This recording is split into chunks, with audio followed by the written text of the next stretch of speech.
questions from some of the members of our audience, from some of our guests, and these questions have been received in advance. Our first question comes to us from Arturo Sanchez, Director General, ONAFE, Mexico.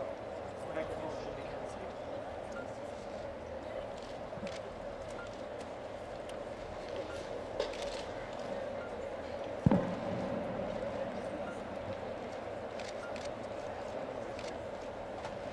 I am Arturo Sáenz, General Director of the National Council for Education Promotion from Mexico.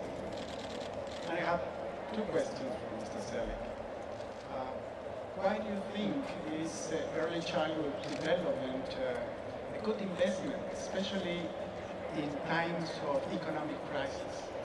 And what are the benefits of early childhood development for the poorest families and children in the Latin American and Caribbean region? Thank you. Well, as for the first question, during this financial and economic crisis, one of the things that we and others have tried to do is learn the lessons of past crises. And those of you from Latin America know from the 90s, just as people in East Asia know, that one of the harsh lessons learned was that the effort to stabilize economies at the macroeconomic level, the deficits and the budgets and the interest rates and inflation, while it's important, it's not enough. And one of the key lessons that we tried to learn in this crisis is the importance of investing in effective social safety net policies. Because if you don't, you can lose a generation. As Shakira said, if kids don't get proper nutrition because of cutbacks, then they're not going to grow. Some of them may not even have the energy to stay in school. And so the loss for a country can be huge. But more particularly, as we both said today, one of the key lessons here is the effectiveness of these interventions. What we've been able to see is that this has a lot of appeal because I think for everybody around the world, giving a kid or a child a healthy start is seen as the fair thing to do. Everybody deserves an equal opportunity.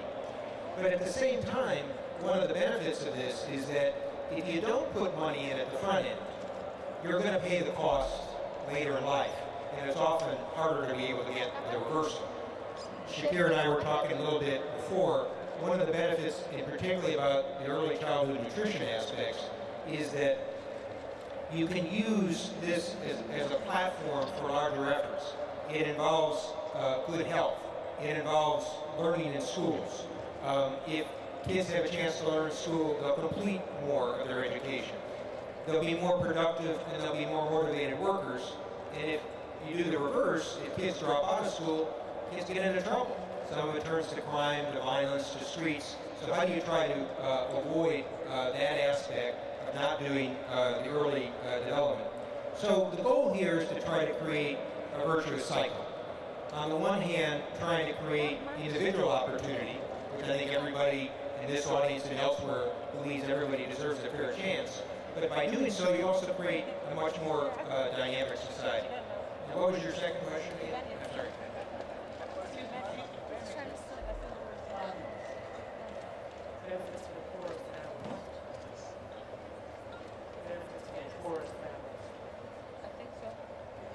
Well, I think I probably touched on that in the answer to the first one.